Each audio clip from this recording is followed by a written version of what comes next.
Kita di sini harus punya mental penyembelih. Jangan punya mental menerima daging kurban. Kalau setiap kita punya mental, saya nggak punya uang, saya tidak ada kewajiban untuk berkurban, saya karena nggak punya uang. Kalau mentalnya mental seperti ini, ya ayyuhal ikhwah, kita hidup sepanjang kita hidup di dunia kita nggak pernah berkurban. Kalau mentalnya mental seperti ini, dan mental seperti ini harus kita buang jauh-jauh.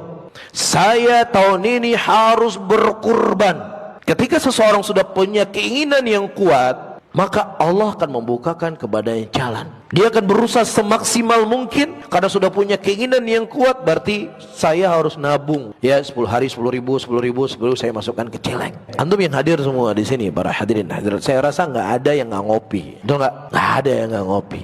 Bisa jadi pagi kadang ngopi di sini, siang dong ngopi tempat lain, malam ngopi tempat lain lagi. Di mana ada orang ngopi, pasti ketemu sama kita. Pas cerita kurban, ya kurban kan khilaf ulama, wajib nggak wajib. Ya kalaupun wajib, itu wajib kepada orang yang mampu. Saya nggak mampu. Kalau kondisi kita seperti ini, wallahi seperti saya katakan tadi, kita nggak pernah berkurban. Kita punya tekad, saya harus berkurban tahun ini, saya harus berkurban. Saya ingin menjalankan sunnah Rasulullah. Saya ingin menyembelih dengan tangan saya sendiri. Saya ingin makan hewan sembelihan, nggak mau makan sembelihan orang lain saja. Saya ingin makan sembelihannya saya. Kalau kita punya tekad seperti ini, semua kita yang di sini pasti berkorban. Tapi kalau punya mentalnya saya nggak punya apa-apa, saya nggak mampu, saya nggak wajib, udah antum tidak akan pernah berkorban.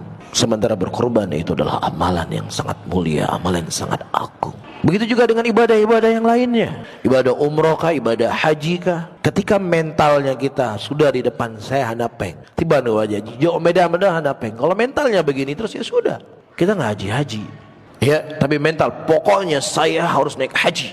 Berdoa sama Allah, minta sama Allah, Allah akan kasih jalan. Kalaupun misalnya sampai mati kita nggak haji, setidaknya Allah telah mencatat pahala kesungguhan-sungguhan kita dalam berdoa kepadanya.